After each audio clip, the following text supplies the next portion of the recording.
Pour moi, c'est hyper important de se connaître soi-même. Moi, j'ai un objectif. Je sais que les femmes, on est hyper méga puissantes. C'est pas contre les hommes. Les femmes, au-delà du potentiel, on a cette capacité à aller chercher ce dont on a besoin. Mais on trouve une force incommensurable. Le fait même de porter la vie, de donner la vie. Tu vois, tout ça, ça ne peut pas être vain en fait. Et quand on a un objectif, seul déjà, on fait des choses complètement folles. Mais imaginons qu'on soit 2, 3, 4 à le faire. On a quand même réussi à faire à l'année à peu près entre 10 et 15 millions de chiffre d'affaires. Bref, même plus. Bon, pardon, il y a mon mari qui dit plus. Plus de 15 millions de chiffre d'affaires avec des clients qui sont en France, au Canada, bref, même quelques-uns aussi au Cameroun. Et là, tu reviens en France, dans le sud-ouest, chez papa et maman, avec ton bébé de 2 ans et demi et un gosse dans le ventre de 6 mois ou 7 mois de grossesse. La descente aux enfers commence. Donc, construire un jeu de femmes, je reviens sur des focus, qui, encore une fois, je le redis, ont une vision similaire à la nôtre, mais surtout un objectif commun de faire que, aujourd'hui, avec d'autres femmes, on fait des choses concrètes et on grandit ensemble. Elle n'aura pas de problème à se dire, ok, j'ai une situation à débloquer en Côte d'Ivoire, au Cameroun, au machin, je ne sais pas comment faire pour y arriver. Linda y a été, elle connaît peut-être le Camerounais, pour m'aider à. Qu'elles sont suffisamment en confiance, à l'aise pour le faire, parce qu'on a des intérêts communs. C'est pas le bisounours, c'est pas le voir bébé. Bonjour à tous, bienvenue sur Impact Africa. Aujourd'hui, on va parler de Linda et en fait, on va parler de son parcours, de ses expériences et surtout de quelque chose qu'elle fait d'extraordinaire. Et oui, Impact Africa a été créé spécialement pour pouvoir créer le déclic en les Africains. Et Linda représente ça autour de ses actions. Et je l'ai rencontrée dans des circonstances. En tout cas, moi, j'ai été impressionné par ce qu'elle a fait. Peut-être qu'elle ne le sait pas, mais elle va comprendre. Elle va comprendre au fil de la discussion. Et donc, aujourd'hui, on va parler de tout ce qu'elle fait. Et je pense que c'est un épisode assez particulier. Donc, encore merci de nous écouter. Et surtout, je remercie Linda d'avoir pris le temps de venir ici pour partager son expérience, son histoire. Linda, on va démarrer sur ce show comme on démarre toujours par 3 questions pour apprendre à te connaître déjà de manière un peu différente et ensuite, on va pouvoir entendre parler de toi. OK? Et donc, il y a des questions et moi, j'ai des numéros entre 1 et 11. Donc, il y a des questions de numéros entre 1 et 11 et tu vas choisir à chaque fois un numéro et je vais te poser la question. Donc, Ok, ça Linda, me est-ce va. que tu peux choisir entre le numéro 1 et 11?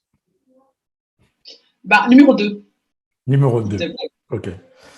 Quand tu étais enfant, c'était quoi ton jeu préféré? C'est-à-dire, en tout cas, qu'est-ce que tu faisais tout le temps et que tu ne pouvais pas t'arrêter de faire? Waouh, ça remonte, hein, ça remonte. J'ai un gros blanc dans ma tête quand j'étais enfant, mais je crois que c'était le lipato. Je sais pas si pour les Congolais et Congolaises qui nous écouteront, le lipato, en fait, c'était un jeu où tu cours, tu touches la personne, et après, c'est à toi de Ah, courir et d'accord. de rattraper d'autres enfants, en fait, et de toucher. Bon, peut-être que c'est en fonction du pays, il y a peut-être un mot différent, mais j'aimais beaucoup ça parce qu'il y avait l'endurance, aller chercher les gens et puis tout ça. Ça, j'aimais beaucoup. Et avec mes frères et sœurs, on jouait beaucoup à ça, de mémoire. D'accord. Après, c'est celui-là qui me revient en premier. D'accord, intéressant. Un autre numéro entre 1 et 11. Alors, moi, j'adore les chiffres pairs. Donc, tu n'auras que des chiffres pairs. Je dirais 8. 8. OK. Quel est le cadeau le plus étrange que tu as reçu dans ta vie? Oh, purée. Le plus étrange. Mais étrange dans quel sens? Étrange joie ou étrange. Tu vois, je Comme sais tu pas veux. bien si. C'est comme tu l'interprètes, toi, étrange. Euh, alors, je vais prendre le plus récent. Mhm. Je ne vais pas dire lequel exactement parce que la personne pourrait se reconnaître. Je ne veux pas qu'elle soit heurtée par ça. J'ai accouché il y a 2 mois et j'ai reçu un cadeau pour mon bébé, donc pour moi, mais pour mon bébé aussi. Et ce qui m'a paru étrange, c'est que c'est dans le cadre, en guillemets, privé. En tout cas, selon moi, je pensais que c'était dans le cadre privé comme on le ferait. Mais du coup, j'ai reçu un. Tu sais, en général, c'est accompagné une petite carte ou un petit Ouais. mot sympa. Moi, je ne suis pas quelqu'un de compliqué. Hein. Tu m'aurais pris une feuille A4 et même coupé en deux, peu importe, recto verso, tu mets un petit mot, même par SMS, bref, juste pour me dire que un petit geste pour ton bébé et pour toi. Mais en fait, ce que j'ai reçu, c'était un flyer, une pub du cadeau, de la marque du cadeau, avec les coordonnées, en gros, pour faire de la pub dessus. Ça m'a paru un peu étrange et un peu dommage parce que du coup, moi, j'accorde plus d'importance à quelque chose de privé, de relationnel, d'humain, que entre guillemets de business à première vue, quoi. Et là, ça faisait orienter très business en mode je te fais le cadeau pour ton enfant, pour ta fille, mais en fait, ce serait bien que tu fasses un petit coup de. Non pas que j'ai une communauté énorme et que ma voix pèse en tant que telle, mais ça m'a paru un peu étrange dans ce sens-là, en fait. C'est comme si je t'appelle, toi, Arthur, tu as eu un enfant, je te fais un petit cadeau parce que je devais voir que tu venais justement à la maison quand j'avais eu notre deuxième. Non, quand on est rentré du Cameroun, pardon, avec la petite, la première. Ouais. C'est comme toi, quand tu es arrivé avec la peluche, je me rappelle, tu as ramené une peluche, c'était génial. C'est comme si derrière la peluche, était accompagnée de ta marque et que tu étais avec les numéros de téléphone et tout. Un peu étrange. Je me dis, mais pourquoi Arthur ferait ça? Et ben, c'était à peu près ça qui me revient et c'était assez récent et je trouvais ça un peu dommage. Un peu étrangement dommage. Voilà ce que je dirais pour le truc qui me vient là assez spontanément. C'est vrai que moi aussi je le trouve étrange. Donc je te comprends. D'accord. Merci. Un dernier numéro du coup entre 1 et 11, à part ceux que tu as déjà choisis, donc le 2 et le 8. Ah ben, on va rester sur le truc pair, 6. 6. Alors, bah, elle est très simple, mais bon. Nous, les Africains, souvent, tu vois, en tout cas, moi, je ne suis pas piment du tout. Et on me dit que je suis un peu pas africain typique.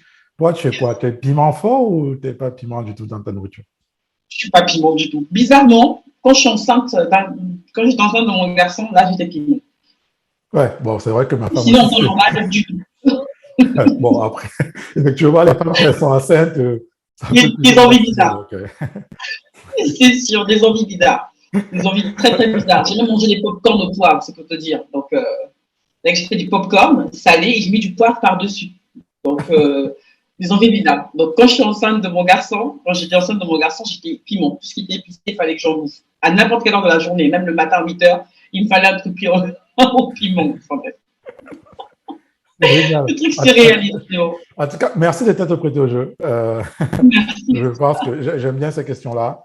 Et si tu veux, moi, je voulais démarrer cette interview. Je vais te laisser te présenter.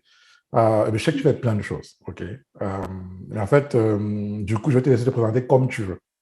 2-3 minutes, 4 minutes, 5 minutes, je sais pas. Comme tu veux. Parce que je pense que c'est intéressant qu'on l'entende par tes mots plutôt que par mes mots, si tu veux. De qui est Linda, tu vois. Ok.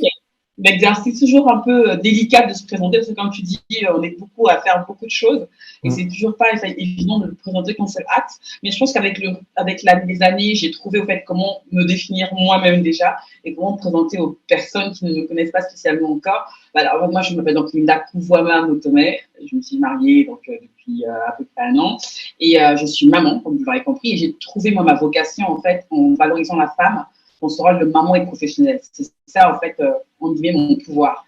J'adore donner un coup de boost aux personnes de manière générale et je le fais encore de manière beaucoup plus naturelle, sans effort quand il s'agit de la femme, dans l'aspect maman et dans l'aspect business.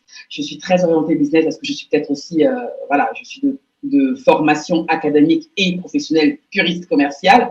Mais c'est parce qu'au départ, j'adore beaucoup le contact humain. Je me définis comme quelqu'un qui fait beaucoup de projets.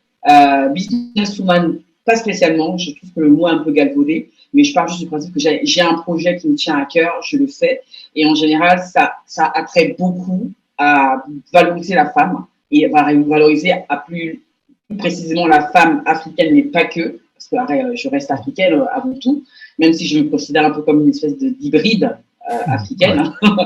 Mais c'est vraiment ça dans ce dans quoi je me passionne et je m'épanouis au quotidien dans le cadre professionnel et même dans le cadre privé aussi, parce que voilà, j'ai la bénédiction d'avoir des parents, des amis et des piliers de ma vie qui sont assez forts.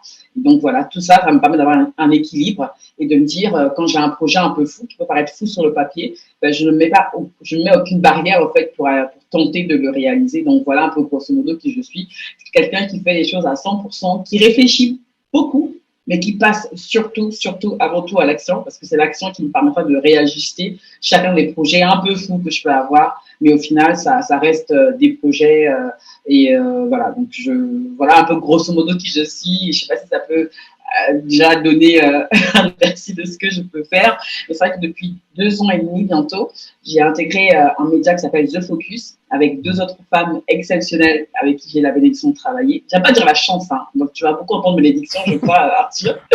J'ai la bénédiction de travailler avec 2 autres femmes d'exception dans ce média-là, justement, qui valorise la femme, notre rôle de maman et professionnelle. Et en 2 ans et demi, on a fait des choses un peu folles, franchement, sur le papier. Et même quand j'essaie de m'asseoir et j'aime bien faire une espèce de retour en arrière, regarder un peu dans le rétroviseur et tout, et se dire, ah ouais, quand même, quand même. Mais on n'est même pas encore à la moitié de ce qu'on voudrait faire, en tout cas. Donc, c'est pour ça que je me prends pas trop la tête. Il y a du travail derrière, certes, mais je me prends pas trop la tête quand il faut faire les choses, je le fais au feeling, je me forme beaucoup en autodidacte. Pourtant, je suis une puriste, comment dire, un enfant, on va dire du système, hein, école de commerce, tu sais, on te fait miroiter des choses quand tu à l'école de commerce, tu sors de là, parce que moi, l'école de commerce que j'ai faite, en plus, déjà à l'époque, elle était parmi les 15-20 meilleures écoles de commerce de France. Du coup, on va dire, te donne un peu on te bourre le crâne avec quand tu sors de là, tu vas gagner X milliers d'euros et compagnie. Bref, ça, c'est des choses que par le passé, j'ai cru. Allez, on va dire 10 secondes, mais la réalité, c'est autre chose. Donc, d'où mon envie, moi, de toujours passer à l'action. Mais voilà, j'accorde beaucoup d'intérêt, beaucoup d'importance au terrain et côté autodidacte. On peut créer, faire des choses, s'auto-former, non pas que la formation auprès d'un coach ou auprès d'instances, on va dire, des institutions ne sont pas pertinentes, mais voilà, moi, j'accorde l'importance beaucoup de trucs. Voilà un peu grosso modo qui je suis. J'espère ne pas avoir perdu les gens. Je ne rentre pas dans les détails parce que ça va être compliqué. Donc, de toute façon, on va revenir dessus, mais tu vois, au début de l'émission, j'ai dit, pour moi, c'est quelque chose de spécial et je pense que tu as été surprise. Et quand j'ai dit, voilà, je suis très content, mais pourquoi? Parce qu'en fait, j'ai créé ce show parce que je considère que les Africains ont énormément de potentiel, extraordinaire, ok? Mais qu'il y a une différence entre avoir le potentiel et pouvoir l'actionner, le mettre en mouvement au service d'une cause, d'un impact ou même juste de sa vie, tu vois? Et quand moi je t'ai rencontré, en fait, voilà, je t'ai vraiment rencontré au Cameroun. Quand moi je suis passé au Cameroun, où j'essayais de monter mon truc et toi tu étais avec ton mari où tu montais ton truc, tu vois? Et en fait, j'ai été agréablement, on va dire, surpris. Mais peut-être c'est moi, mais après, moi, je me dévoile. Donc, peut-être que les gens vont me critiquer, mais j'étais surpris parce que je sais que, voilà, donc déjà, comme tu disais, tu es un peu hybride. On est tous un peu hybrides maintenant, tous. Mais tu es d'origine congolaise. Et tu es rentré avec ton mari, mais tu n'es pas rentré pour le suivre. C'est-à-dire que vous avez monté un projet ensemble et tu étais fortement impliqué sur la partie commerciale, tu vois. Et c'est ça qui m'a en fait impressionné, si tu veux. C'est pour ça que je dis que je suis très content de t'avoir sur le show, c'est parce que tu représentes les personnes que je veux, on va dire, inspirer avec ce show-ci, si tu veux.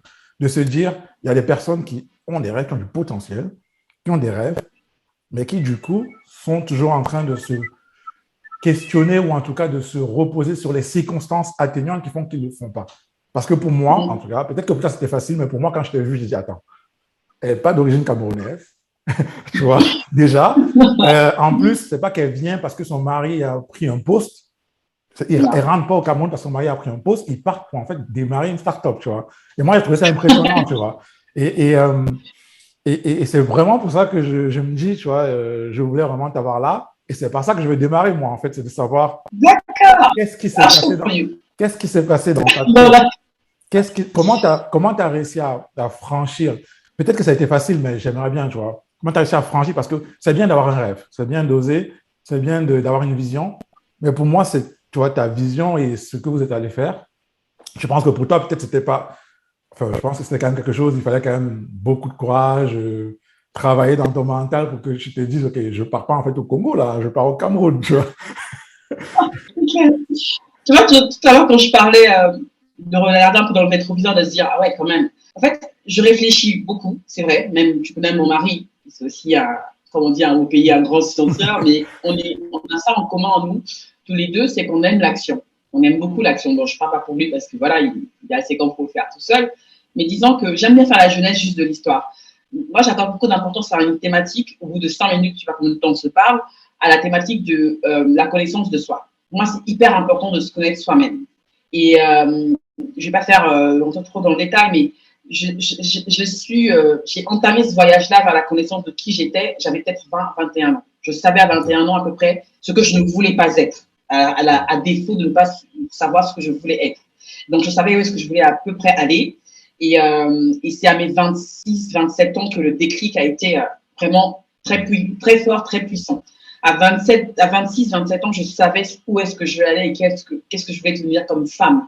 Je me projette beaucoup sur 5, 10, 15 ans. Je n'ai pas une vision court-termiste. Je suis j'ai un côté un peu vieillot, en guillemets. D'ailleurs, j'ai 36 ans aujourd'hui, mais parfois, je pense comme quelqu'un de 50, 60 ans, parce que je pense que les choses importantes prennent du temps.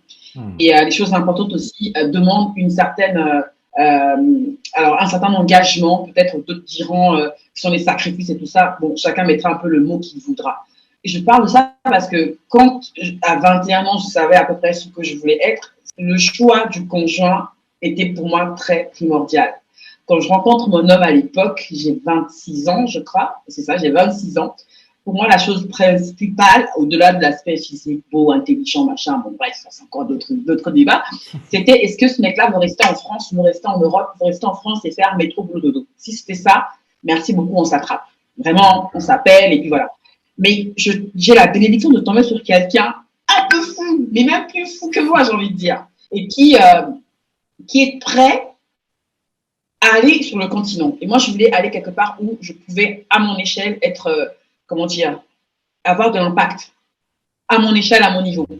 Et qu'on le veuille ou non, je suis africaine, il n'y a pas de souci, mais les pays européens ont déjà leur avancée. Et le continent africain, pour tout un tas de choses, j'ai un fond du port en disant ça, c'est le continent où il faut être. C'est pas que demain, il faut être en Afrique, il fallait y être hier, concrètement.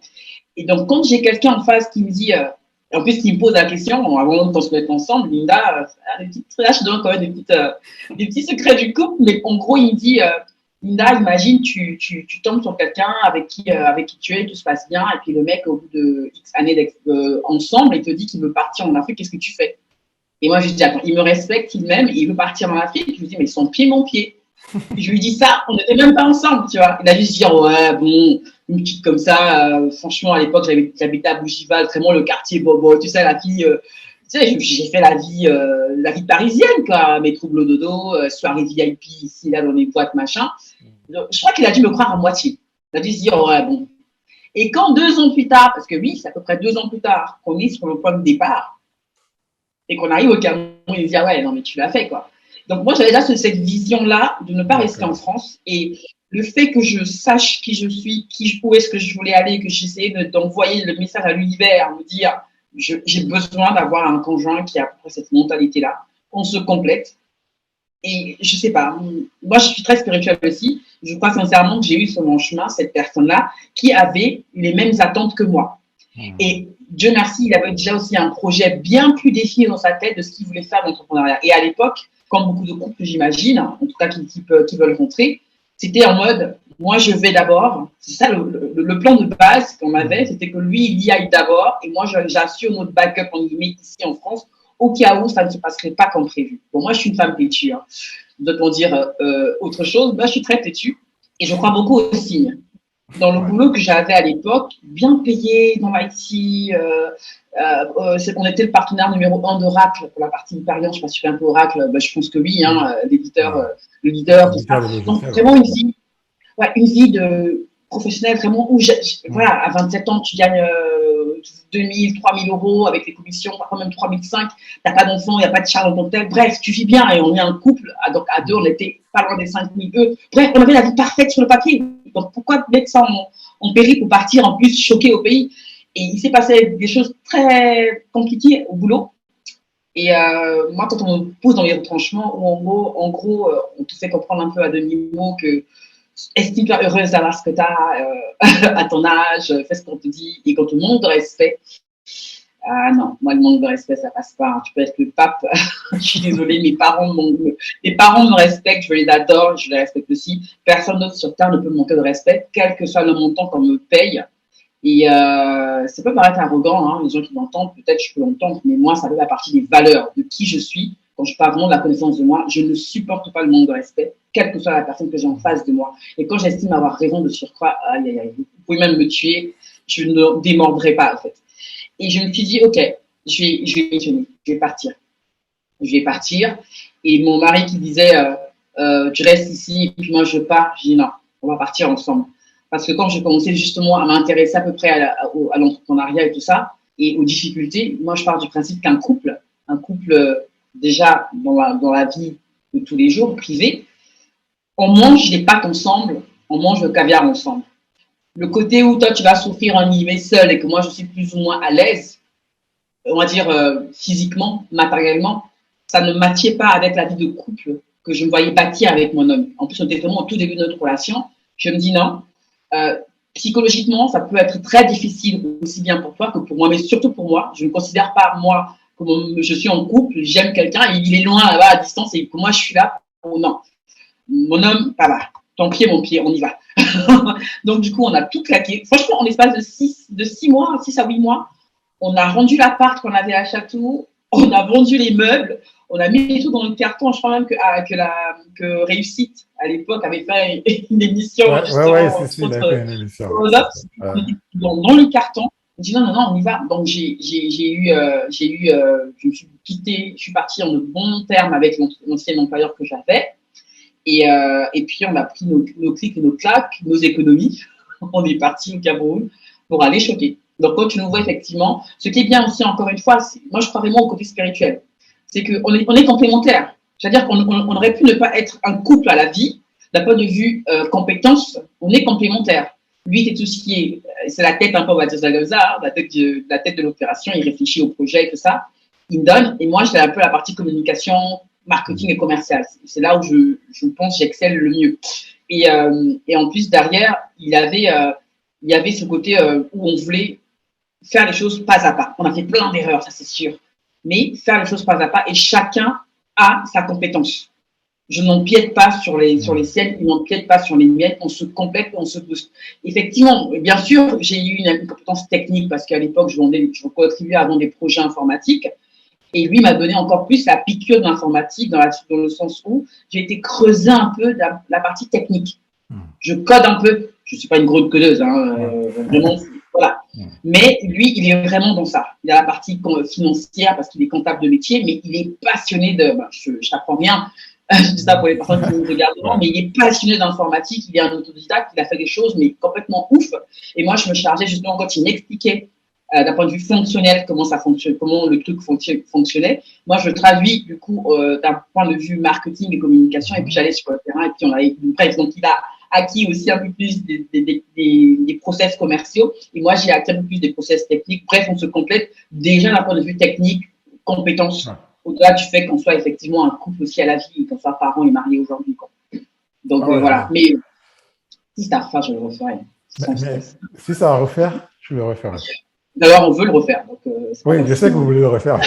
Je voulais juste revenir sur. Donc, il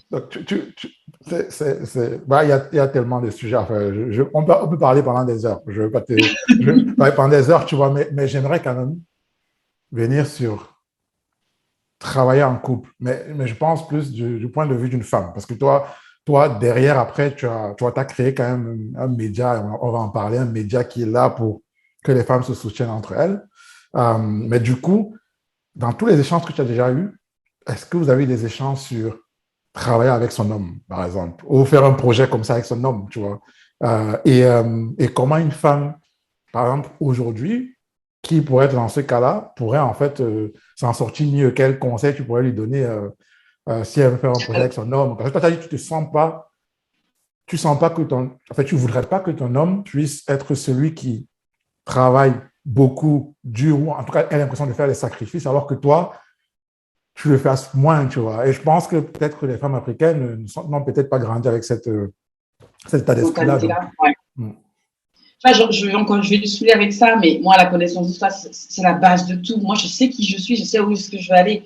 Et je ne conçois pas aujourd'hui que j'ai 2 mains, 2 bras, des pieds, des jambes, un cerveau qui, j'espère, fonctionne plutôt bien. Et de ne pas taper sur ça et contribuer à l'enrichissement du couple. Moi, ma vision, c'est que je vais aller, là, je pense que je vais m'attirer les foudres de la gente masculine qui nous écoutera. Moi, ça m'intéresse pas. En fait, à l'époque, déjà, quand je gagnais déjà beaucoup d'argent à mon âge, enfin, à l'âge que j'avais, et pour moi, limite, les mecs, sois beau et tais-toi, ça m'intéressait pas non plus, quoi. Et les mecs, ils se disent, j'ai de l'argent, qui viennent en mode, I got money, tu vois, avec moi, tu seras à l'aise. Mec, ce que tu as, je peux l'avoir fois triple. Donc, c'est quoi ta valeur ajoutée? Et mon homme pensait déjà pareil. Je pars du principe que si mon homme ramène 100, je me dois, en tant que femme déjà, pas femme 2, en tant que femme déjà, contribuer au moins à 50% de la richesse du couple. Au moins. Et j'ai un homme qui est tellement carré que lui, si demain je ramène le double de ce que lui ramène, il s'en fout, ça n'enlève absolument rien à sa valeur parce qu'il sait où est-ce qu'il est, il sait qui il est, il sait où est-ce qu'il veut aller. Donc, encore une fois, on en revient encore à la base de manière individuelle, on sait qui nous sommes et on sait où est-ce qu'on veut aller. Et on a la bénédiction de vouloir à deux aller vers cet objectif-là. Donc aujourd'hui, pour moi, je ne conçois pas rester à moi ne rien faire. Même si demain mon homme gagne 10 millions d'euros, ça va être un challenge. Pas un challenge en mode te montrer que je peux faire mieux. Je dis non, un challenge pour dire, OK, comment je peux faire moi pour contribuer à au moins 5 millions aussi, si ce n'est plus. Parce que la vision qu'on a, c'est pas que pour nous. C'est pas que pour nous. La richesse, ça n'est pas que matériel. Elle est avant tout, je pense, spirituelle et dans la tête. Et on a des enfants. Et ensuite, on a aussi le côté où l'environnement dans lequel on évolue nous-mêmes, dans lequel nos enfants vont évoluer quand on ne sera plus là, je voudrais contribuer à hauteur, à mon niveau, à faire que cet environnement-là soit moins, moins compliqué pour mes enfants. Parce que quand tu es riche, on me dit au milieu de personnes qui ne sont pas forcément riches, tu es la cible. Quand tu sois riche dans la tête ou matériellement parlant. Donc, à l'intérieur du couple, moi, j'aime pas trop donner de conseils parce que je suis pas à l'aise avec le fait de donner des conseils. Parce qu'un conseil, même un bon conseil qui n'est pas utilisé à bon escient ou qui tombe dans l'oreille d'une personne qui n'a pas forcément les mêmes caractéristiques de la vie que j'ai en ce moment et qu'elle le mette en place, ça peut poser plus de problèmes que de solutions.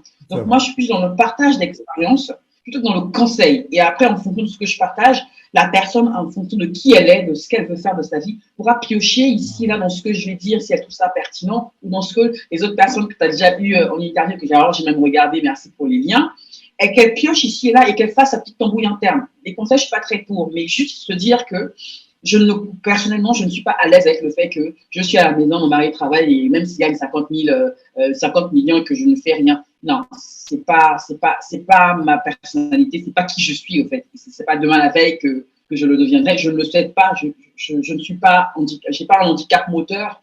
Donc tant que je pourrais et quand bien même j'en avais un, j'essaierai toujours de faire quelque chose de ma tête, de mes mains, de mes bras. Enfin, c'est pas possible. Je peux pas rester à ne rien faire, c'est pas possible.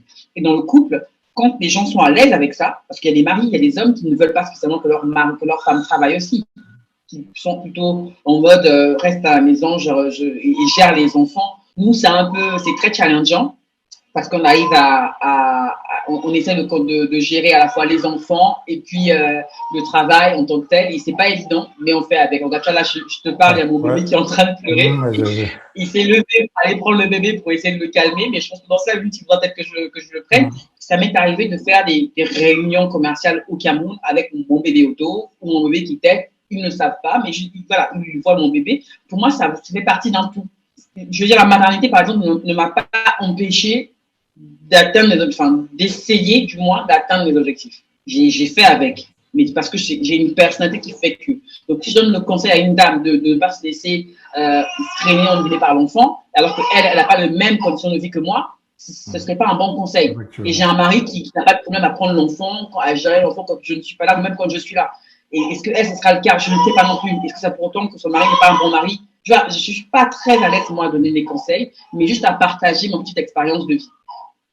Je ne sais pas si ça répond un peu à la question. Ça répond totalement. Et en fait, je pense que c'est une preuve, c'est une grande preuve de ta valeur parce que, effectivement, ce que tu viens de dire est très important. C'est que donner des conseils, de dire il faut faire ça, toi, tu le donnes parce que toi, tu le fais, parce que tu as un contexte autour de toi.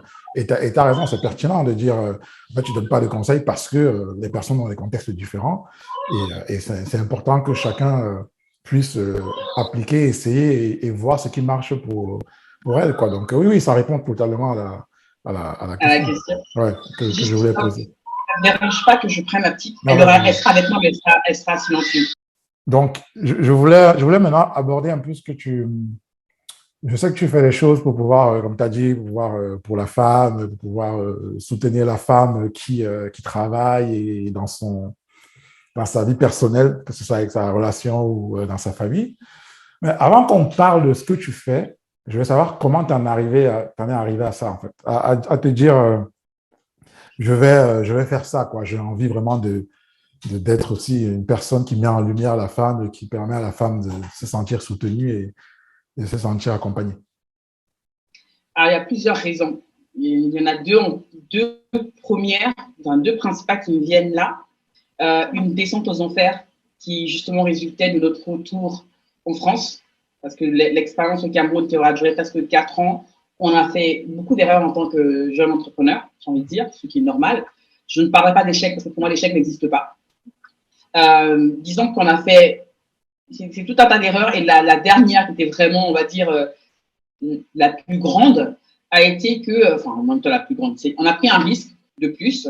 S'il avait marché, notre vie aurait été, voilà, comme on dit, ta vie change, mais à un point où tu vas, mais bon, ça fait partie des risques du business. On a intégré un contrat de partenariat en exclusivité avec un ancien client qui est devenu partenaire sur un projet exorbitant à plusieurs milliards en fait, on parlait en milliards de francs CFA. C'était indécent les sommes que le projet brassait, au fait. Et je n'entre pas dans les détails parce que voilà, c'est un projet aujourd'hui repris par le troisième opérateur économique, enfin, le troisième opérateur télécom au Cameroun. Mais à l'époque, ça aurait dû être pris par quelqu'un d'autre, par d'autres investisseurs qui étaient nombreux, avec de grosses sommes d'investisseurs français, des Anglais, il y avait même quelques investisseurs africains. Et le projet, au fait, n'a pas abouti entre notre partenaire à nous et les investisseurs. Donc, nous, on est un peu les dommages collatéraux. Et ce qui fait que, pour la faire simple, quand on est parti au Cameroun, on était en fonds propres, autre erreur aussi. On avait nos propres bureaux, je crois que tu les as vus, on avait nos propres salariés, tout ça. Et notre entreprise a été, en guillemets, injectée dans le projet. Avec les applications qu'on avait faites, tout ce qu'on avait fait était exclusivement racheté par ce client-là, par ce projet-là. Donc, on ne pouvait plus prendre de nouveaux projets. On a terminé ce qu'on avait avec les clients qu'on avait un peu à l'étranger. Ça a été très compliqué pour moi. Je reste vraiment, je ne rentre pas dans les détails parce que ça va être très long à expliquer, mais en gros, on avait une facture de plus de presque 22 000 euros, si ce n'est plus, minimum, sans compter le rachat des applications sur papier qui était, en tout cas, le contrat était signé, on avait au moins 100 millions à l'année qu'on devait avoir, bon bref. On a dû revenir en France. Donc, imagine un peu, Arthur, à l'époque, j'ai 31 ans, je crois. 31 ans, je crois. Je suis enceinte de mon deuxième. J'ai fait de grandes formations, j'ai contribué à former les directeurs de Olamcam, j'ai fait des trucs de taxes, des trucs, voilà, AssureTech, je crois que tu as pu voir aussi. J'ai adoré faire ça. Et là, tu te retrouves, tu as plus un sou. Tu dois rendre l'appartement, tu dois rendre les bureaux, tu dois payer tes dettes parce que tu as des dettes. Tu reviens en France, tu as 31, 32 ans, avec certes un bagage, comment dire, des diplômes, parce que j'ai un MBA quand même en commerce international et management. J'avais à l'époque déjà 6 ans d'expérience. Tu as brassé de l'argent en tant que start-up au Cameroun sur un marché qui n'est pas encore mature, d'un point de vue technologique, parce que nous, on est dans le digital. On a quand même réussi à faire à l'année à peu près entre 10 et 15 millions de chiffre d'affaires. Bref, même plus, bon, pardon, il y a mon mari qui dit plus de 15 millions de chiffre d'affaires avec des clients qui sont en France, au Canada, bref, même quelques-uns aussi au Cameroun. Et là, tu reviens en France, dans le sud-ouest, chez papa et maman, avec ton bébé de 2 ans et demi et un gosse dans le ventre de 6 mois ou 7 mois de grossesse. La descente aux enfers commence. C'est-à-dire que j'ai même pas 5-10 euros sur moi, en fait, sur mon compte, parce que les derniers milliers d'euros que ma mère nous a même prêtés pour prendre le billet d'avion retour, c'est elle qui nous a donné ça. Désolée, c'est ma fille qui me fait un peu de bruit. Bref, pour m'acheter un kebab, je dois demander à mon père ou à mon homme Non, mais pour la independent woman que je suis, que j'étais déjà à l'époque, c'était psychologiquement, c'était très dur. C'était vraiment très dur. Mais vraiment. Mais à l'époque, ça, je ne regrettais pas. Hein. Vraiment, et j'ai une sorte de déni. Parce que moi, quand je viens en France de ma tête, j'accouche et je repars dans 3 mois au Cameroun. Et au bout de 3, 4 mois, je suis toujours en France. Ça, c'était très, très difficile psychologiquement. J'ai une descente aux enfers telle que, même si tu en parles à ton homme, même si tu en parles à ton, ami, à ton cercle familial, ton cercle amical proche, c'est pas contre eux, mais mine de rien, ils ne peuvent pas comprendre ce par quoi tu es passé et ce que tu vis intrinsèquement au fond de toi, là, ils ne peuvent pas vraiment comprendre. Et je me dis, et je fais donc la remontée psychologique un peu seule, quoi. Un peu seule, et je me dis, mais pourquoi les femmes, même si on a la capacité psychologique, mentale de survivre à beaucoup de choses, pourquoi on le fait seul? Je suis sûre que ce que j'ai vécu là, si ça se trouve, une autre femme, quelque part dans le monde, en France, au Cameroun, au Côte d'Ivoire, peu importe, a peut-être vécu la même chose que moi, voire même pire. Je ne compare pas le degré ou l'intensité du problème, ce serait indécent. Mais juste le fait d'avoir un problème, pourquoi le faire seul? Quand je sais qu'il y a peut-être dans le monde des femmes qui ont vécu la même chose. Donc ça commence par là, en fait, le truc, pourquoi le faire seul? Et la deuxième chose, c'est de me dire, moi, j'ai un objectif. Je sais que les femmes, on est hyper méga puissantes. C'est pas contre les hommes. Les femmes, au-delà du potentiel, on a cette capacité à aller chercher ce dont on a besoin. Mais on trouve une force incommensurable. Le fait même de porter la vie, de donner la vie. Tu vois, tout ça, ça ne peut pas être vain, en fait. Et quand on a un objectif, seul, déjà, on fait des choses complètement folles. Mais imaginons qu'on soit 2, 3, 4 à le faire, qu'on ait à peu près la même vision, pas une vision similaire, des valeurs similaires, avec un objectif commun, mais ça peut être hyper méga puissant, c'est même très très puissant. Je me dis, alors, oui, je sais ce que je vaux sans prétention, je sais où est-ce que je peux aller, je connais mes compétences, mes ressources, ma folie, mon énergie, mais je suis certaine qu'il y a des femmes comme ça, si c'est même encore 10 fois mieux. Il faut qu'on aille à la rencontre de ces femmes-là. Je ne suis pas pour convaincre les femmes de faire comme nous, ce qu'on fait avec Joël et Père ou d'autres femmes qu'on a reçues. Non, moi, ça ne m'intéresse pas. Parce que je pars aussi du principe que, pas parce qu'on est des femmes qu'on doit tous bosser ensemble, qu'on doit toutes s'aimer. Non, je suis très pragmatique. Moi, je suis plus à la recherche des femmes qui ont cette même logique-là et avec elles, on va faire.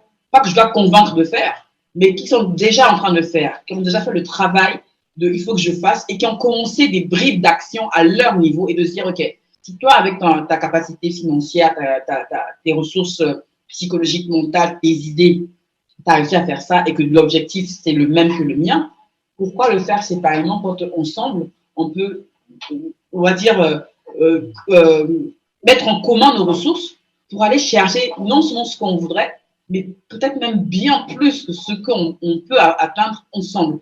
Donc, du coup, le faire et grandir ensemble, c'est vraiment ça que je vis. Et c'est pour ces deux raisons-là que je me dis, ce serait bien d'intégrer un média, de créer un média avec d'autres femmes. Et donc, on l'a créé. Et en 2 ans et demi, bientôt 3 ans, on a fait plus de choses en tout cas, sur le papier, qu'on avait prévu de faire. On ne s'en plaint pas. On a encore plein de choses qu'on voudra faire, qu'on voudrait faire et qu'on est en train de faire étape par étape. Comme on dit au pays, hein, kounia, kounia. Je ne me stresse pas. On a une vision sur du long terme. On a vraiment une vision sur le long terme. C'est du pas à pas. Et ouais, on ménage notre monture calmement, quoi. Et voilà un peu grosso modo pourquoi aujourd'hui je pense que les femmes qui ont pris conscience qu'elles sont fortes, plutôt que de le faire seules, essayer de le faire aussi avec d'autres femmes. Donc ça prend du temps. Je ne cache pas qu'effectivement, entre femmes, il y a beaucoup de problèmes parfois. Mais quand on a une vision commune, c'est pas grave. Le problème, on peut le résoudre. Tant que la vision, tant que l'objectif, on reste focus dessus, bah justement, je focus. Tant qu'on reste focus dessus, les problèmes, il y en aura toujours. Il y en aura toujours, mais ça ne viendra pas impacter notre vision, notre objectif. Et trouver des femmes comme ça ne court pas les rues. Et on les trouve quand même. Donc voilà pourquoi aujourd'hui, merci au final à cette expérience difficile, une énième expérience difficile au Cameroun, qui m'a permis justement d'avoir cet autre mindset-là, de se dire, OK, ça n'a pas marché là, mais c'est pas grave. Apollo, il a fallu appuyer Apollo 10, Apollo 11, Apollo 12, puis Apollo 13. Donc il y a eu 12 échecs, en guillemets, avant que le 13e la 13e tentative soit une réussite. Donc, c'est pas grave. Même s'il faut qu'on ait 50, on va juste réajuster pour comment faire pour y aller. Mais l'objectif reste le même. Il faut que les femmes construisent un empire ensemble. On ne peut pas rester là toujours. Non, c'est pas possible. Et les femmes le font. Les femmes le font. On veut juste contribuer à montrer ça à d'autres femmes pour se dire, ouais, moi aussi, je peux le faire. Ça, c'est puissant quand même. Et ça c'est juste, voilà, ça me donne une batterie, des ressources de dingue, quoi. Mais j'adore ça. Je m'éclate à faire ça, même s'il y a du travail, certes, mais je prends vraiment mon pied à faire ça. Vraiment. Au quotidien. D'accord. Et donc, de focus, c'est quoi? Parce que je sais que vous faites des entretiens, enfin, vous faites des interviews. Vous parlez moi, j'ai regardé un peu, j'avais plusieurs différents sujets. Assez marrant d'ailleurs. Assez marrant le sujet sujet sur comment trouver le bon homme, comment attirer le bon homme et tout. Ah oui. Pour un homme, en tout cas, pour un homme, c'est intéressant de savoir comment la femme se dit quand je fais ça, donc forcément, j'attire ça, tu vois. Bon, après, moi, je suis un peu dans la même logique. Et donc, du coup, je comprenais un peu ce que vous échangez. Mais du coup, il y a plusieurs sujets. Mais c'est quoi la vision de Focus réellement et comment vous voulez mettre les femmes en lumière, les élever, du coup? Alors, The Focus, justement, c'est un média web 360 degrés. On a une radio web qui tourne H24, qui peut être écoutée n'importe où dans le monde. Dans l'ancien format, tu as dû peut-être voir les émissions, on était justement one-to-one comme on est là aujourd'hui, à distance, parce qu'on a commencé le média en plein confinement. Vous savez qu'une semaine après le lancement du média, c'était le confinement, le tout premier en 2020. La vision claire de The Focus, c'est comme je te disais, en fait, c'est trouver les femmes avec qui faire et grandir ensemble, dans l'aspect à la fois maternel, en tant que mère, et en tant que professionnelle.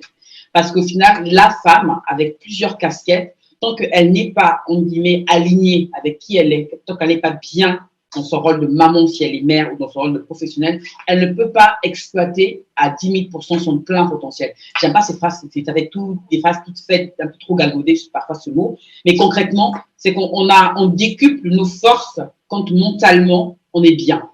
Et pour être bien de manière générale, si on est maman, c'est parce que nos enfants sont bien. En tant que mère, on est épanoui. En tant que professionnel, on pourra ensuite exploser. Et moi, mon aspect business, mon aspect commercial me pousse naturellement à me dire que le développement de la femme passe avant tout aussi et surtout par son émancipation financière. Non pas pour dire à son mari que regarde, j'ai plus que toi, machin, mais encore une fois, comme je disais un peu tout à l'heure, c'est que si mon mari est capable d'acheter, je dis n'importe quoi, un immeuble, je voudrais contribuer aussi à soit acheter cet même immeuble-là ou acheter un deuxième immeuble. Mais à contribuer à faire que notre communauté africaine, peu importe, mais en tout cas notre communauté grandisse et ait des, comment dire, des empires. Ce serait beau de se dire que ce focus existe encore dans 50 ans, dans 70 ans, dans 100 ans, même quand nous, on ne sera plus là. Parce qu'on aura contribué à faire que les femmes avec qui on a construit ce focus, avec qui on a pérennisé, solidifié cette vision-là du faire et grandir ensemble, continuent de vivre même après nous. Et pour ça, il y a des projets, et pour ça, il y a de la communication à faire, et pour ça, on fait tout un tas de choses derrière pour donner de la force aux femmes de se dire, même si tu ne le fais pas avec The Focus, mais il faut que tu saches, madame, que tu es exceptionnelle. C'est pas pour te la péter, mais on célèbre la femme. Et on est dans un environnement, on va dire européen, où on est la minorité. Et moi, j'ai pas un discours de victime. Je ne serai jamais victime. J'ai survécu à 2 guerres civiles, pourtant au Congo. Je ne me vois pas comme une victime. Je me vois comme une cible éventuellement d'attaque, de problème. On m'a ciblé, mais ce qu'ils m'ont eu, ça c'est autre chose. Je suis plus dans une logique de, ok, je me plains d'une chose, mais je voudrais contribuer à faire que cette chose-là pour laquelle je me plains n'existe plus. Et pour ça, pour moi, je crois encore une fois que ça passe entre autres, pas que, mais entre autres, par le pouvoir financier. You got money, you got respect. Point. J'ai pas le côté où, il n'aime pas parce que je suis une femme jeune et noire, oh là là, pauvre de moi. Ça existe, je ne dis pas le contraire. J'ai juste vu des environnements, des situations dans lesquelles j'ai vécu ça, j'ai vu, pour l'avoir été l'actrice en animée principale ou pour l'avoir vu auprès des autres, quand tu as de l'argent, dans certains endroits, on ne te traite pas de la même façon, que tu sois noire, blanche ou jaune, peu importe. Donc, je suis moi au-delà de l'aspect peau, même si je sais qu'encore une fois, dans nos environnements actuels en France, en Europe, parfois, dans certains endroits, tu es noir, et là, je fais encore référence à la vidéo qui tourne il y a quelques jours, là. Bon, tu vois, mais si on sait que Arthur, il pèse au moins 100 millions d'euros, et que Arthur veut aller manger dans ce restaurant-là, je ne sais pas si ça aurait été différent. Je ne sais pas. Parce que c'est pas toi qui allais te déplacer pour rentrer. Il y aurait quelqu'un qui aurait appelé pour dire que Arthur veut faire un dîner avec ses investisseurs, avec ses partenaires à ce restaurant-là. Voilà, les gens savent ils auraient su qui est Arthur, ils auraient tapé peut-être sur Google, peu importe, ils auraient su qui tu es, combien tu pèses financièrement. Pire, je caricature, mais admettons que tu sois allé là-bas avec tes 100 millions d'euros minimum, voire même 1 milliard, soyons fous, tu y ailles et que le vigile, là, qui est devant la porte, ne te reconnaisse pas, te recale. Il suffirait qu'il y ait quelqu'un qui parle de ça, parce que les exemples, on en a eu comme ça. Hein. Je crois que la direction aurait non seulement fait une espèce de mea culpa, de pardon, de truc public, mais aurait aussi fait un autre truc plus privé. Ce restaurant n'a pas fait ça. Donc, je peux peut-être me tromper, mais on est dans un monde où malheureusement, l'argent impressionne les gens qui ont besoin d'être impressionnés par ça. Et si moi, dans ce monde-là, pour pouvoir nourrir mes enfants, pour pouvoir permettre qu'ils aillent à l'école, qu'ils se vêtissent, j'ai besoin d'argent pour le faire, je dois le faire. Si ça avait été les cailloux, qu'il fallait avoir les plus gros cailloux au monde pour pouvoir faire ça à mes enfants, j'aurais pu chercher les plus gros cailloux du monde. Donc pour moi, l'argent, c'est pas tabou, c'est un moyen. Voilà, c'est un outil qui me permet d'accéder à des choses dont j'ai besoin pour pouvoir faire grandir ma communauté, pour pouvoir contribuer à. Et le faire seul, pour moi, c'est pas pareil. Ça n'a pas la même saveur. Ça y est. C'est intéressant, mais quand tu dis ne pas le faire seul, ça veut dire que vous vous entraidez dans le réseau de Focus, vous passez des astuces. On fait du business ensemble. C'est une sorte de brainstorming. C'est quoi exactement, du coup, quand tu dis ne pas le faire seul? Alors, moi, le mot aide dans l'aspect projet à caractère lucratif, ça me paraît trop. Nous, on savait qu'on aime trop être aidé. Moi, je ne veux pas être aidé. Quand je parle d'aide, ça peut être un réseau de compétences, par exemple. Ça veut dire que ça peut être. En fait, on travaille ensemble, concrètement. On travaille ensemble. Il y a des transactions chez nos qui sont faites ensemble. L'idée, au fait, c'est que, ce que j'ai remarqué dans l'aspect entrepreneurial, mais pas que, c'est que quand on cherche une compétence, c'est pas tant la compétence qui manque, surtout dans nos communautés. Les gens intelligents, compétents, à des hauts niveaux, dans des grandes structures, dans des grandes boîtes, il y en a. Parfois, ce qui fait défaut, c'est la confiance. C'est est-ce que je peux bosser avec lui? Est-ce que et ça, encore une fois, c'est le Cameroun qui m'a appris ça. Franchement, si c'était à refaire, je le referais, vraiment. Pour avoir été une étrangère au Cameroun, parce que oui, je suis congolaise au Cameroun, j'ai beaucoup observé. J'ai beaucoup observé les interactions entre les Camerounais et avec moi. Déjà, ce qu'on dit à distance, oui, les Camerounais, ils sont des roublards, ils sont des machins, tout ça. Il y en a partout des roublards. Donc vraiment, moi, les stéréotypes comme ça me saoule un peu, personnellement. J'aime bien me faire ma propre expérience des choses. Je ne dis pas que ça n'existe pas. Je dis juste que moi, en tant qu'étrangère sur place, il y a eu des situations qui ont été débloquées parce que je suis intervenue. Non pas parce que je suis la plus intelligente du monde, tout ça. Non. C'est parce qu'avec mon regard étranger et avec ma manière d'observer les codes business du Cameroun, parce qu'il y a plusieurs ethnies, parce que la manière de faire du business au Cameroun, en tout cas à Douala, n'est pas la même qu'à Yaoundé ou à Kribi. Et parce que justement, il n'y a peut-être pas cette suspicion-là, je n'en sais rien par rapport au fait que je sois congolaise, il y a plein de situations qui ont été débloquées parce que je suis intervenue. Il y aurait eu un autre Camerounais en face, je ne sais pas si ça aurait été pareil. Tout ça pour dire qu'au final, moi, j'essaie de transcender le côté difficulté. Il y en a partout. J'essaie de comprendre les codes. Et je crois sincèrement, pour rebasculer un peu sur l'aspect, je suis en France, je voudrais faire du business en Afrique, comment je fais à distance, c'est important de se faire sa propre idée des choses, sa propre expérience des choses. Oui, prendre en compte ce que les gens ont vécu pour faire sa propre tambouille interne, mais c'est quand même important d'aller voir, d'aller tester soi-même. Parce que moi, ce que j'ai vécu au Cameroun, peut-être que les autres le vivront différemment. Pas peut-être. Il y a de fortes chances qu'ils le vivront différemment, mais parce qu'ils ont été voir, ils ont été testés sur place. Et je ne suis pas là pour changer un système. Je n'ai pas la prétention de ça. Je n'ai pas encore les moyens de la politique pour ça. Mais par contre, il faut comprendre comment fonctionne le système, que ce soit au Cameroun, même en France, les codes du business, pour ne pas être, en guillemets, pour ne pas subir le système. Il faut essayer de comprendre le système, peut-être pas l'intégrer, mais pouvoir un peu slalomer entre les trucs un peu bizarres pour trouver la solution et atteindre son objectif. Et je sais, encore une fois, entrer dans l'idéal, si je reviens sur le focus, le fait qu'on soit peut-être 3 femmes différentes déjà. Bon, il y a 2 Congolaises parce que l'autre, c'est ma sœur. Joël qui est de la Côte d'Ivoire. Admettons que je dois faire du business, moi, au Congo, et que si un Congolais a peut-être a plus comment dire, de scrupules à travailler avec moi, bah, s'il est plus à l'aise à travailler avec une Ivoirienne, ça sera peut-être Joël qui va y aller. Et inversement. Donc, je ne suis pas là pour dire si c'est bien ou pas bien. Je n'ai pas le temps de ça. Moi, j'essaie d'être pragmatique. Je n'ai pas le temps de dire si c'est bien ou pas bien de tergiverser sur ça. Il y a des personnes qui sont très fortes pour analyser, pour faire des trucs, qui sont très intelligentes pour ça. Il n'y a pas de souci. Je leur laisse faire ça. Elles contribuent aussi à leur niveau, dans leur domaine, à faire que la mentalité change. Moi, je sais ce dans quoi je pense exceller, c'est le côté un peu business, vision et commercial.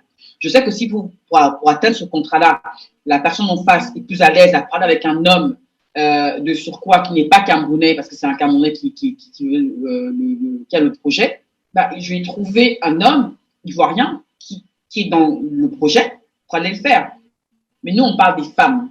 Donc, construire un réseau de femmes, si je reviens sur le focus, qui, encore une fois, je le redis, ont une vision similaire à la nôtre, mais surtout un objectif commun de faire que, aujourd'hui, avec d'autres femmes, on fait des choses concrètes et on grandit ensemble, elle n'aura pas de problème à se dire, OK, j'ai une situation à débloquer en Côte d'Ivoire, au Cameroun, au machin, je ne sais pas comment faire pour y arriver.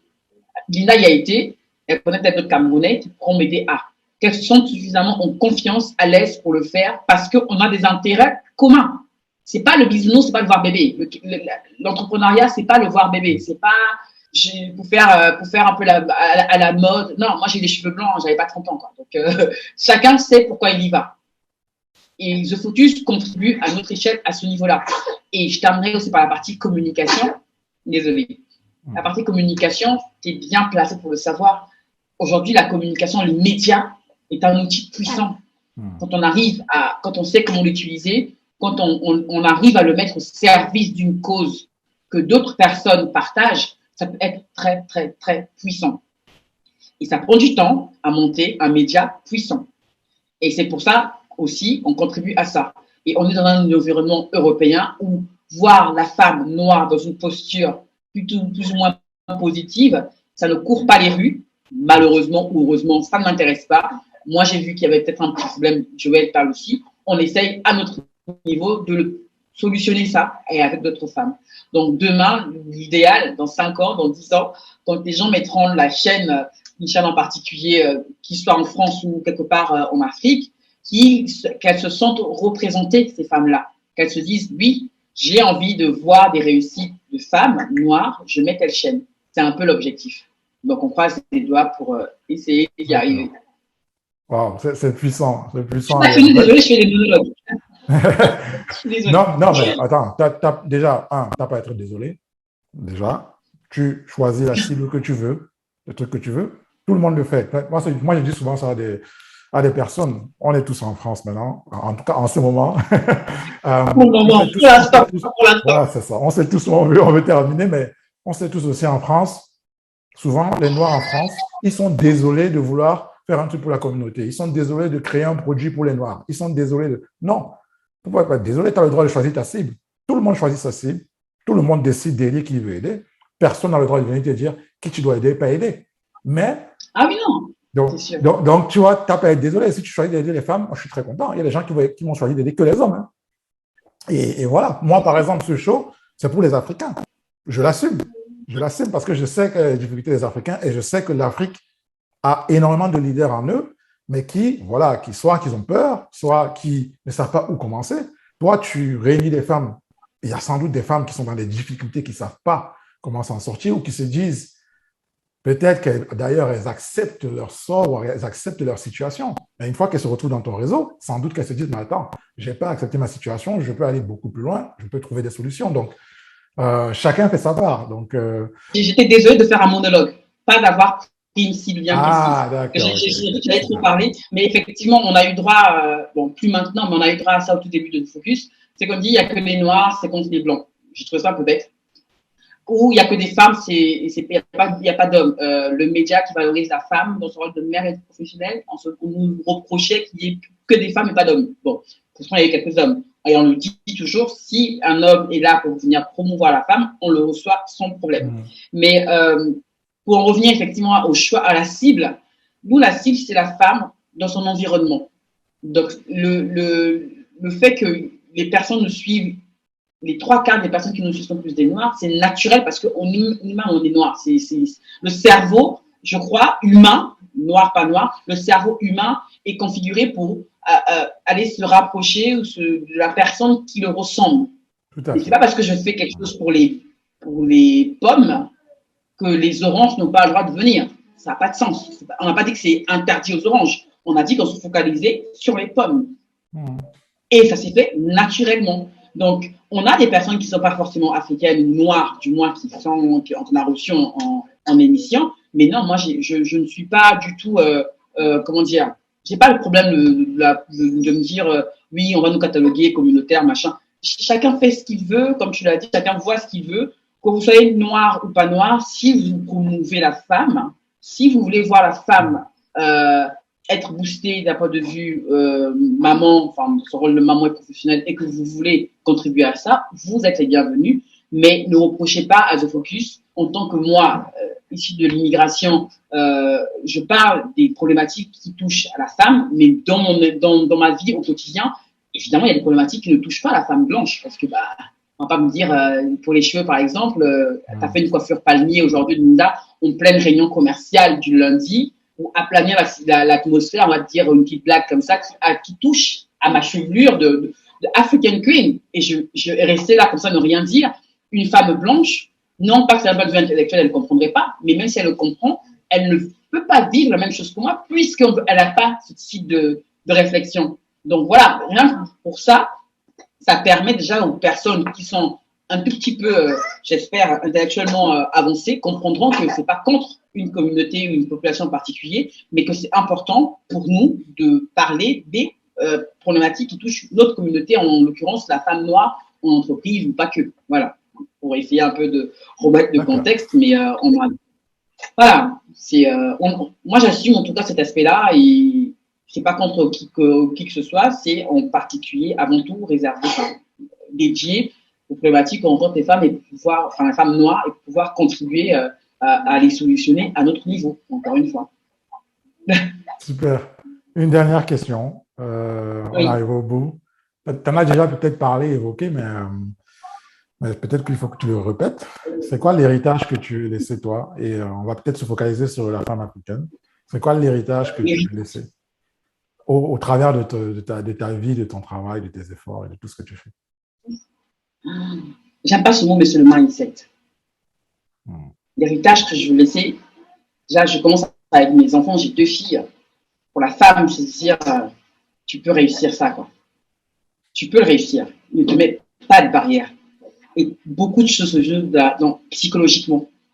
Tellement de choses se jouent psychologiquement. Tellement de fois, je me suis retrouvée seule à vouloir faire quelque chose et que mon entourage familial qui m'aime, qui a peur pour moi, déjà le Cameroun, personne ne m'a soutenue. C'est pas méchant, c'est pas voilà. À l'époque, je leur en ai un peu voulu parce que je trouvais pas ça normal. Ils comprenaient pas à quel point j'avais besoin de le faire. Mais le mindset, ma folie, comme j'aime bien le dire, à l'époque, me disait déjà, c'est pas parce que tout le monde te dit que tu ne peux pas, que tu ne devrais pas le faire, que tu ne dois pas le faire. Pour moi, c'était dans mes, in my guts, c'était vraiment dans mes tripes. Mais parce qu'encore une fois, j'en reviens à la connaissance de ça, je savais déjà qui j'étais, où est-ce que je voulais aller. Et pour moi, je peux gérer, au fait, je peux gérer les remords, mais pas les regrets. Tu vois? C'est l'inverse, ou est-ce que je me trompe? Parce que, non, c'est ça. Ouais, c'est ça. Non, je peux gérer les regrets, mais pas les remords. Parce que le regret, c'est, pour moi en tout cas, c'est, j'ai voulu faire un truc, je ne l'ai pas fait parce que ma peur m'a empêché d'eux. Parce que mon entourage m'a empêché d'eux. Parce qu'ils avaient peur pour quelque chose. Ça, c'est un truc que je ne peux pas gérer. Parce que je ne saurais jamais ce qui se serait passé si je l'avais fait. Ouais, mais les remords, tu vois, les remords, je le sens en moi, j'ai besoin de le faire. Je peux aller droit dans le mur, peut-être. Je ne le sais pas. Mais pour le savoir, il faut que je le fasse. Et si je le fais et que je vais droit dans le mur, non, j'ai un petit peu de remords, c'est vrai que... Mais au moins, je sais, j'ai essayé, je l'ai fait.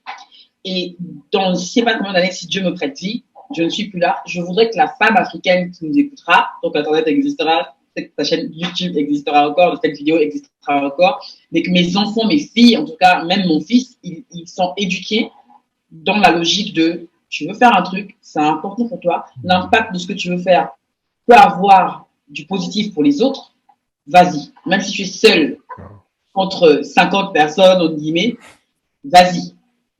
Ça a l'air fou, hein. Le matériel, l'argent, ça part, ça finit, hein. Mais le mindset, c'est compliqué quand même à détruire, hein. Quand tu as réussi à atteindre quand même un certain niveau, il faut y aller, quoi. Tu vois, c'est comme les super guerriers, j'aime bien dire ça. J'aime bien jouer aussi à la play et tout ça. Tu vois, quand tu prends les Sangoku et Sangohan, les super guerriers, si tu ne le tues pas, la prochaine fois que tu essaieras de le buter, il faudra que tu mettes 3-4 fois plus d'énergie que la première fois pour y arriver. C'est le même principe pour le mindset pour moi en tout cas. Il faut qu'on ait une vision, un état d'esprit tellement puissant, tellement fort, tellement solide que non pas qu'on ne puisse pas tomber, mais que même si on tombe, qu'on se relève toujours. Et ça, quand tu as ça, je crois que c'est une richesse pour moi déjà. C'est déjà une richesse. Et ça se construit. Ça se fait pas en un jour, je pense. Wow. J'aimerais bien léguer ça. Donc, on essaye. Wow. En tout cas, bon, bel héritage. Je pense que effectivement, si on a ça, je pense qu'on va quand même très loin. On résout quand même pas mal de problèmes et surtout, on a quand même une vie très enrichissante et très impactante. Donc, merci encore, Linda, pour ce mot de la fin.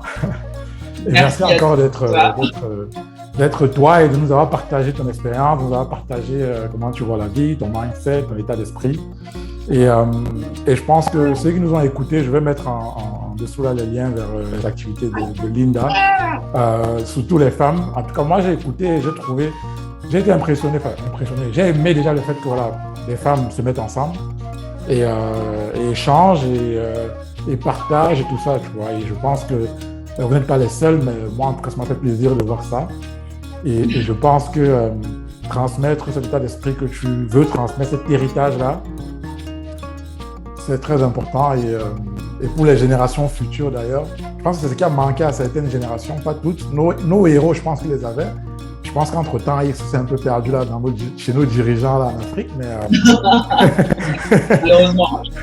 mais je pense que c'est vraiment ça. Et en tout cas, merci encore, Linda. Merci à toi, pour ceux qui nous ont écoutés. Et moi, je vous dis à la prochaine vidéo. Et surtout, n'hésitez pas à vous abonner parce que là, c'est Linda. Demain, ça sera, je sais pas, Natacha, ça sera Kumba. Enfin, il y a tellement de personnes à découvrir et découvrir leur mindset et leurs secrets. Donc, merci encore à tous. Merci, Linda. Merci. À la prochaine. Bye bye. Au revoir. Bye bye.